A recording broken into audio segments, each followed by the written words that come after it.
Nak shooting tak? Come. Nak shooting? Jom shooting. Shooting? Dah lambat dah ni. Nak shooting tak? Tak nak. Jom, let's go. Tak.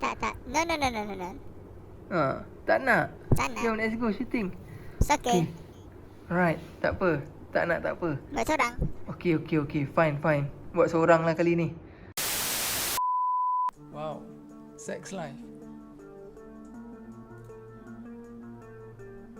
Kisah pasal apa ni sex life ni? Alright, so sekali lagi, kali ni tak ada Lexi. Bukan tak ada apa, susah betul lah dapat komitmen dia. Lagipun Lexi pun tak sesuai nak tengok cerita ni. Dia kecil lagi, budak lagi, 2 tahun. This series, nama dia Sex Life, is actually aku ternampak benda ni dekat Reels Instagram. And then ramai yang kata banyak kritik yang bagus, ada kritik yang tak bagus. Depend dengan judgement korang macam mana. So kali ni aku nak buat sneak peek pasal Sex Life. Tak nak banyak-banyak bagi pasal review sebab nanti korang tak nak tengok spoil. Ni series yang terbaru, release by Netflix worldwide. Bukan Malaysia, bukan Asia region saja, tapi worldwide. And the best part pasal Sex Life series ni, dia baru beberapa minggu release tapi dah duduk rank nombor 1 ya dekat Netflix. Bukan senang tau nak duduk rank. So congrats to directors and also all the actors yang in this series.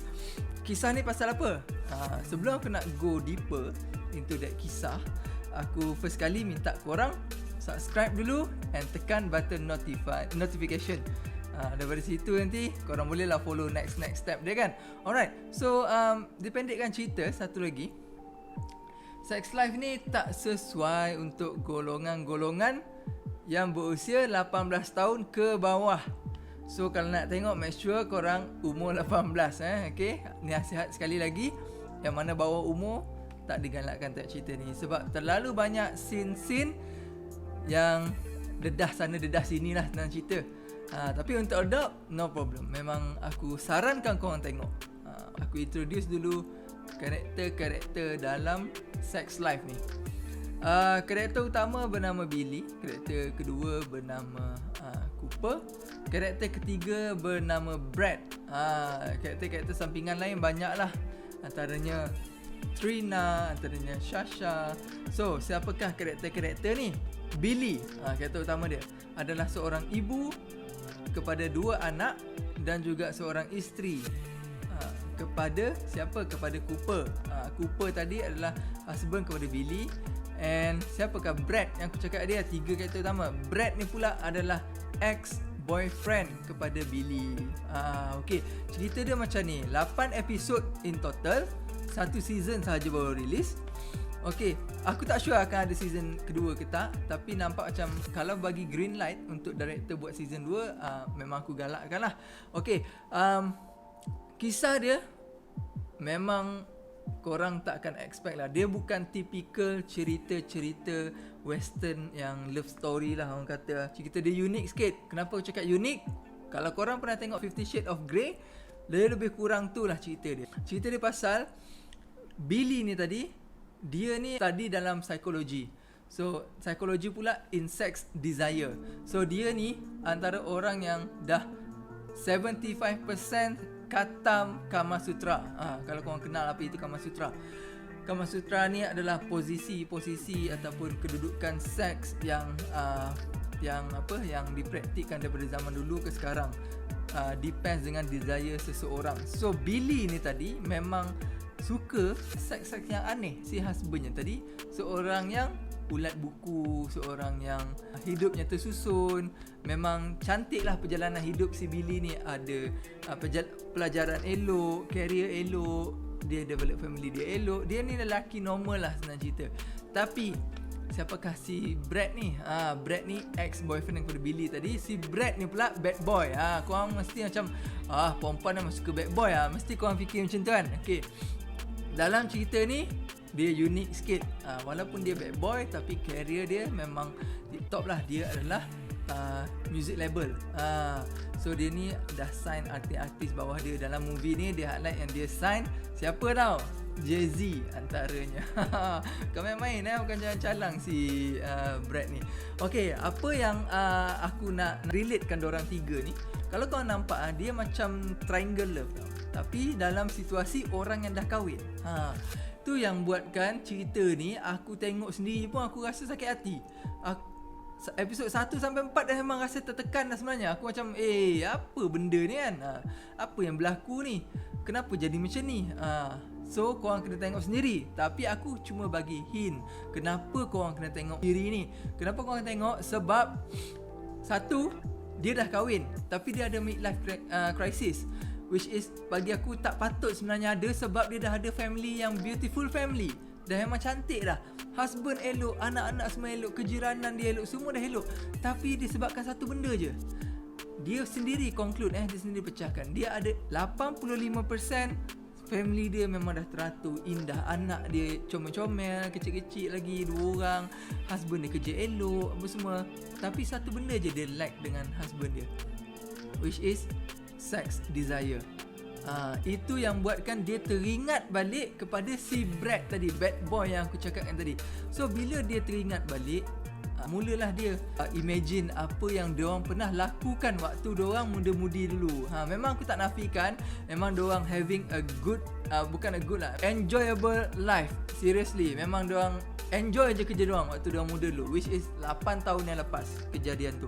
So dia enjoy gila-gila sampai dia memang dah orang kata memang fall in love gila-gila lah, macam cinta monyet kan, zaman muda-mudi ni.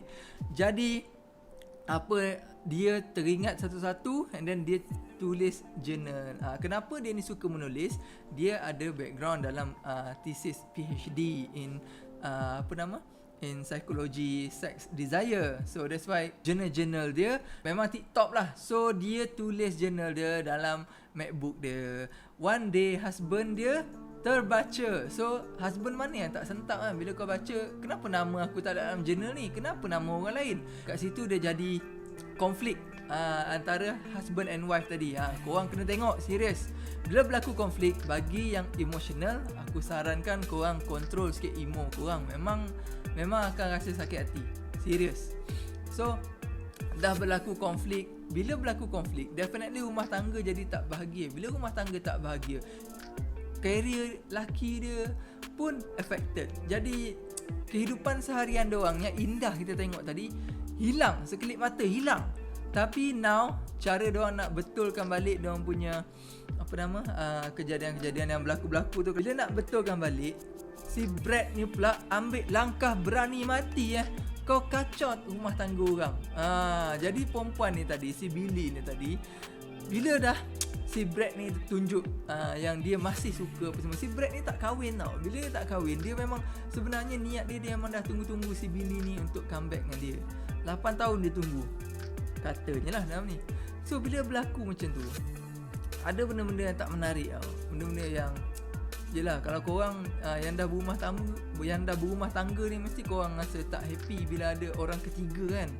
So bila kat situ husband si Billy ni tadi decide untuk jadi seperti Brad.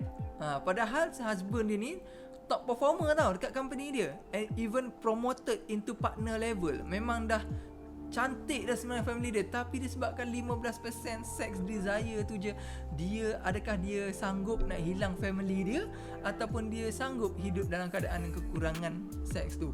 Jadi benda-benda ni yang berlaku dalam siri ni, which is bagi aku memang sangat unik. Kenapa sangat unik? Sebab aku belum tengok siri yang berkisahkan tentang perempuan sanggup tinggalkan apa yang dia dah ada semata-mata untuk fulfillkan dia punya sex desire, untuk bersama balik dengan ex dia. Logik tak? Korang fikir sendiri, logik ke tak?